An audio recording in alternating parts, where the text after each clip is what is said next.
Hello friends, I am Aditi and welcome back to my channel Aditi GS Center. And let's begin with our special topic, that is Indian Constitution and Articles, यानी भारतीय संविधान और अनुच्छेद. So we have completed our part first of the Indian Constitution, which name is Union and its territory, which included under Article 1st to 4th. And now we will begin with our part second of from the 22 parts. We will begin with our part second, which name is Indian Citizenship, which come under the Article 5 to 11. तो हमारा भाग हमने देखा था भारतीय संविधान का, जिसका नाम है सम और उसके क्षेत्र, जो कि अनुच्छेद 1 से लेकर 4 के बीच में आते हैं. और अभी हम हमारा दूसरा भाग देखेंगे, यानी 22 भाग में से हम हमारा दूसरा भाग देखेंगे भारतीय संविधान का, जिसका नाम है इंडियन सिटीजनशिप, यानी भारतीय नागरिकता, जो कि अनुच्छेद 5 से लेकर 11 के बीच में आते हैं. And we will also see the types of citizenship, और हम नागरिकता के प्रकार भी देखेंगे. शिक्षा और शेरनी का दूध है, जो इसे पिया है वो दहाड़ा है. अगर आप भी दहाड़ना चाहते हो तो शिक्षा के सिवा और कोई रास्ता नहीं है. The laws in India are governed by the Constitution of India. The citizenship article 5 to 11 deals with the citizenship of India. The draft regarding the citizenship was created and destroyed multiple times before incorporating the final draft in the Constitution as the part 2. It was amended over 100 times. तो जो कानून है हमारे भारत में, ये हमारे भारतीय संविधान से प्रशासित होते हैं. और जो नागरिकता का अनुच्छेद है 5 से लेकर 11 तक, ये भारतीय नागरिकता से संबंधित है. और जो ड्राफ्ट है, यानी जो मसौदा है नागरिकता का, उसे कई बार बनाया गया और कई बार नष्ट भी किया गया.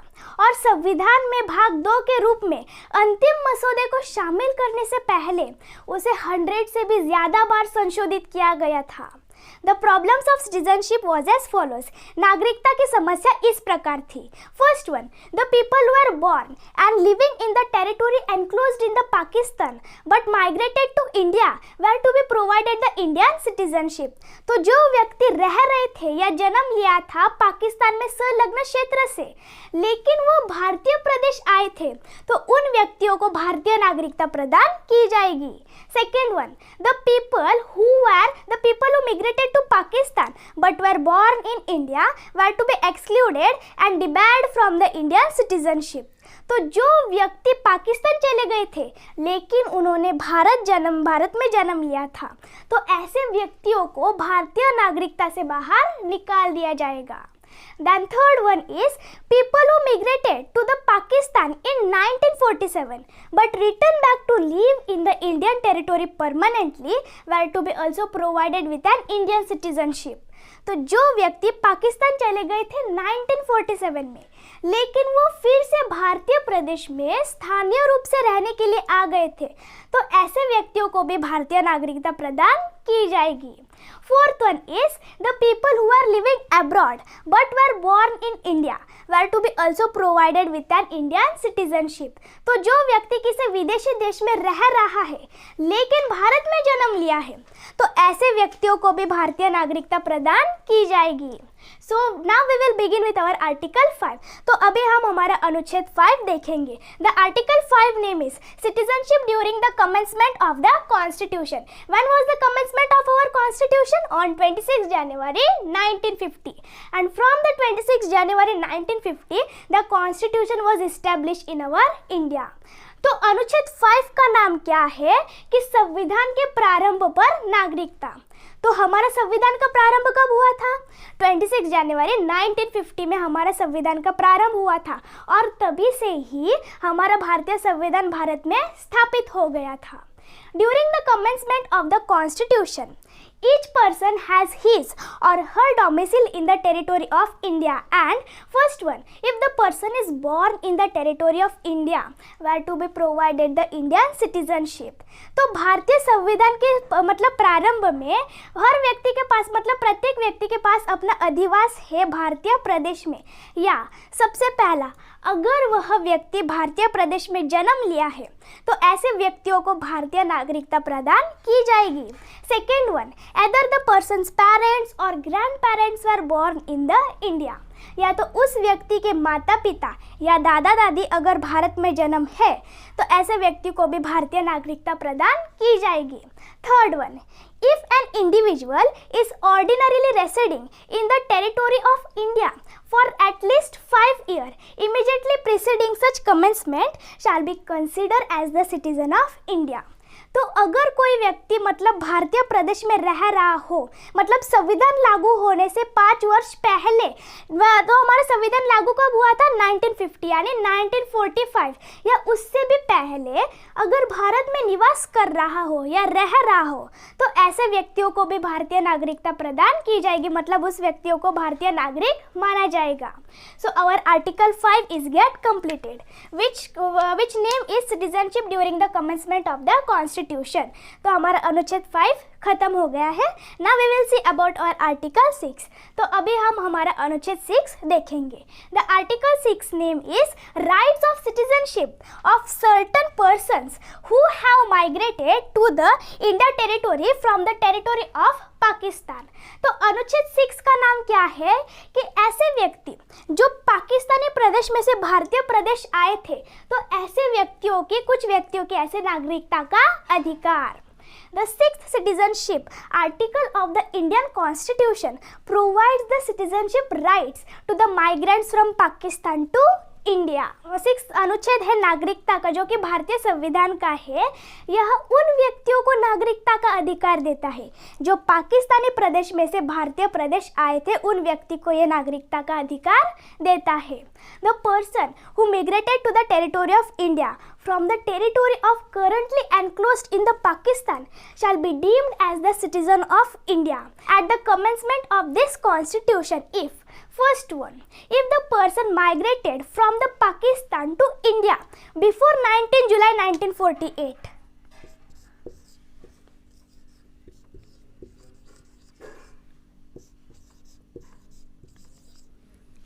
before 19 July 1948, if the person migrated from the Pakistan to India before 19 July 1948 shall be considered as the citizen of India if the person's parents or grandparents were born in the India as expressed in the Government of India Act 1935 and has been living or residing since the date of migration।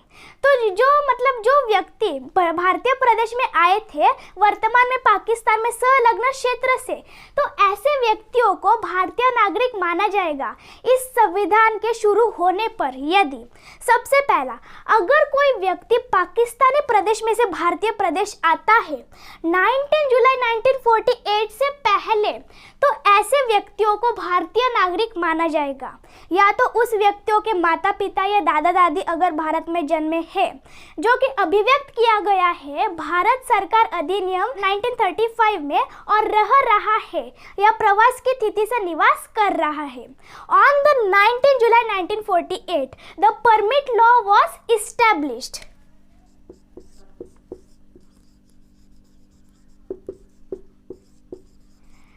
On 19 July 1948, the permit law was established. Means if any of the Indian person, means at that time if any of the Indian person wants to go in the Pakistan territory, so first they have to register it and then they will be go into the Pakistan territory.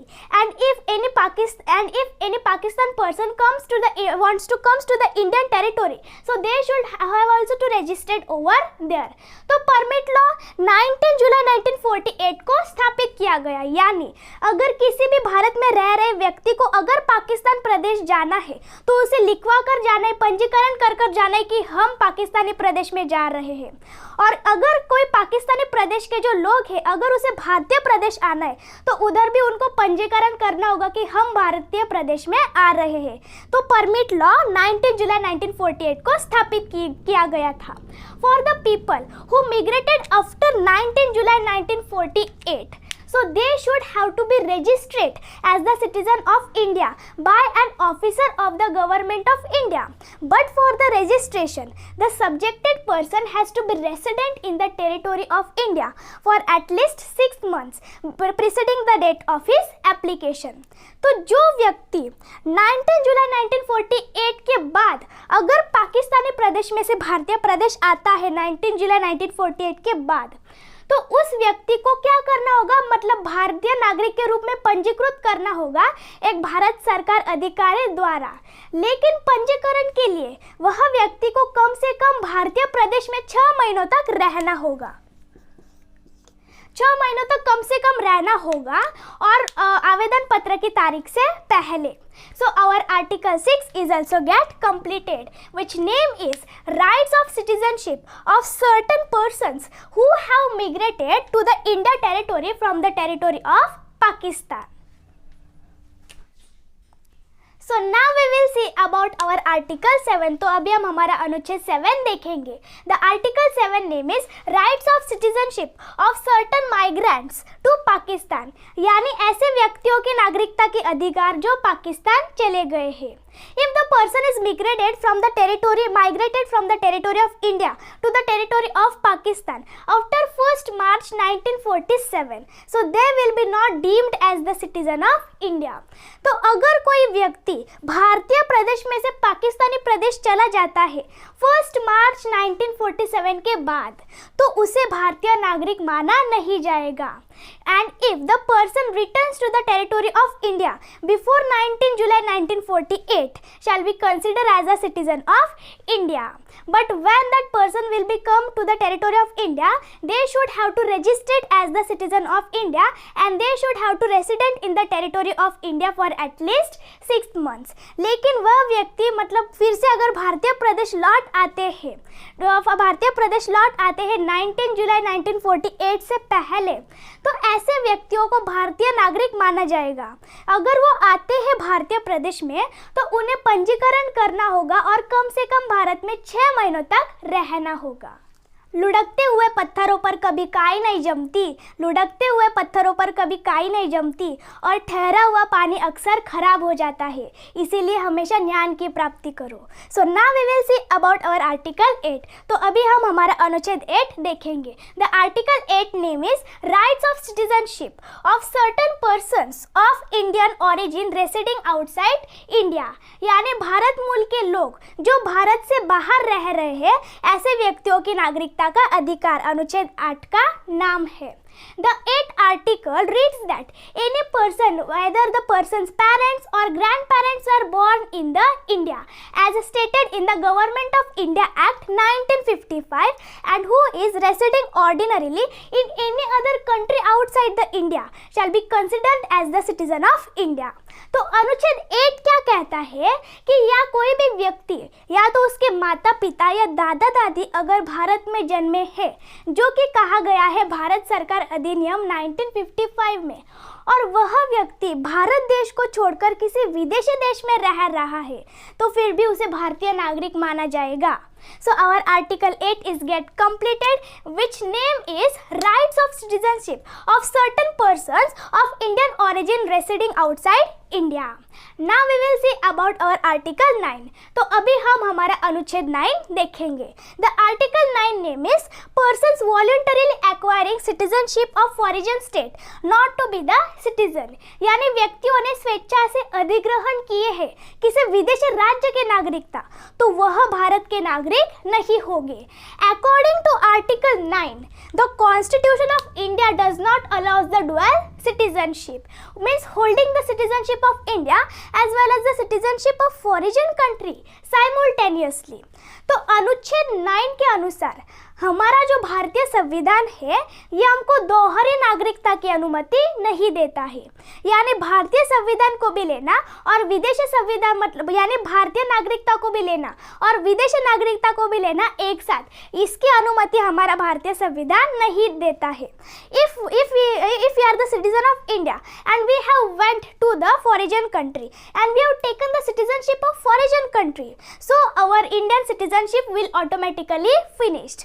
तो अगर हम भारत के नागरिक हैं और अगर हम विदेश में गए हैं और विदेश की नागरिकता ले ली है, ग्रहण कर ली है, तो तभी हमारी भारतीय नागरिकता स्वतः समाप्त हो जाएगी. So our article 9 is also get completed, which name is persons voluntarily acquiring citizenship of foreign state not to be the citizen. So now we will see about our article 10, which name is continuance of rights of citizenship, यानी नागरिकता के अधिकार का निरंतरता. So what does the article 10 says that no one can take away the citizenship of any person unless he does not do any wrong work.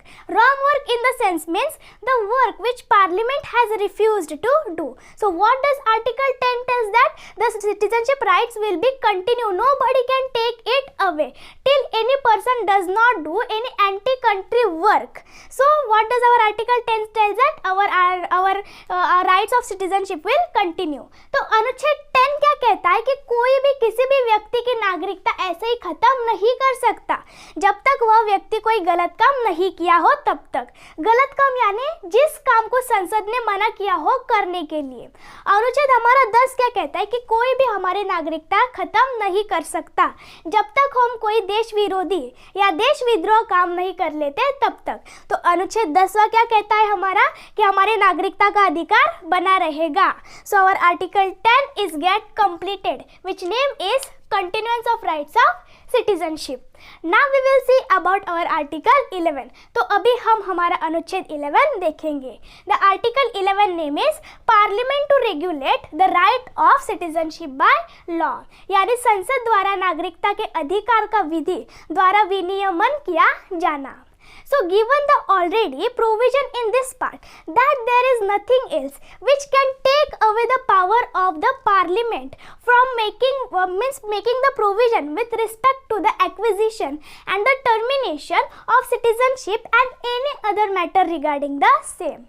तो मतलब क्या दिया गया है कि इस भाग में पहले से घोषित प्रावधान दिए गए हैं कि ऐसा कुछ भी नहीं है कि जो संसद की ताकत ले सकता है नागरिकता के बारे में अधिग्रहण और समाप्ति से संबंधित में कोई प्रावधान बनाने के लिए या इससे कोई संबंधित कानून बनाने के लिए या इससे कोई संबंधित मामला. So the parliament can make the law on the citizenship. And which ministry can make the laws on citizenship? So its answer is the home ministry. Home ministry. तो जो संसद है वो नागरिकता के आधार पर कानून बना सकती है.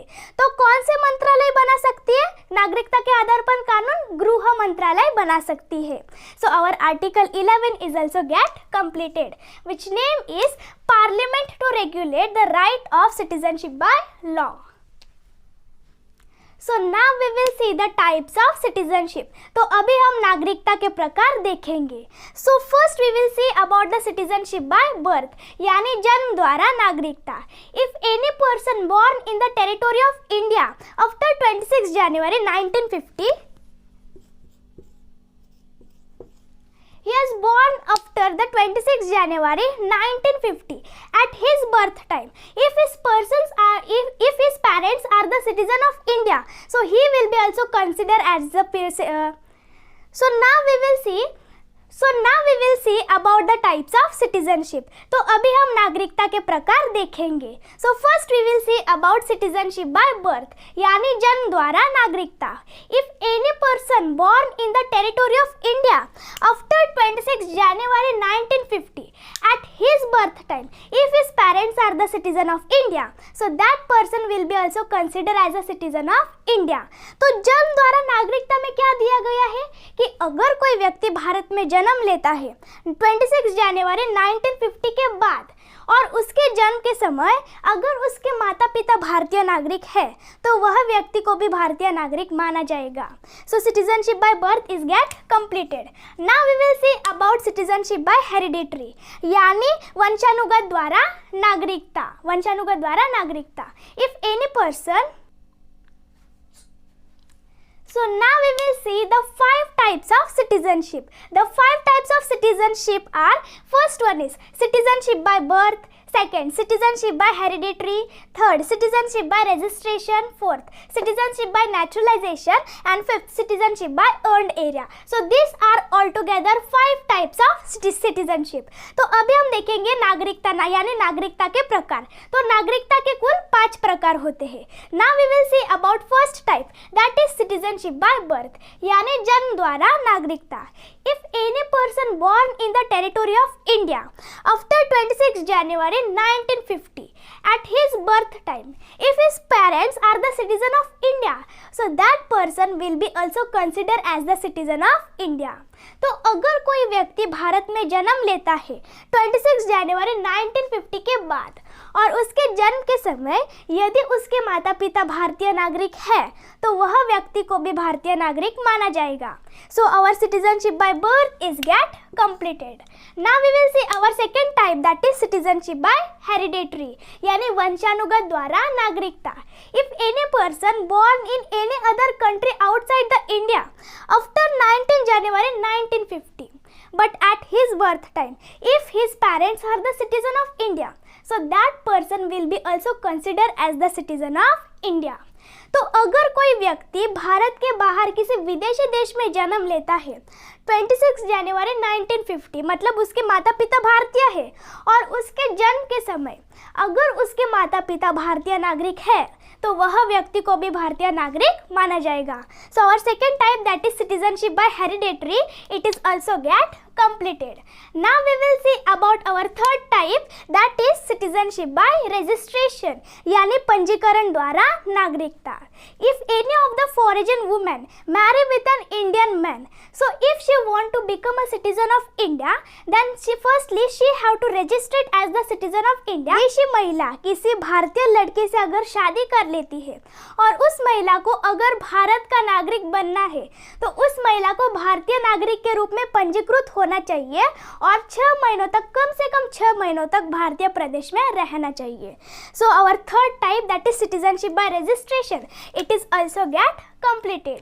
Now we will see our fourth type, that is citizenship by naturalization यानी देशीयकरण द्वारा नागरिकता.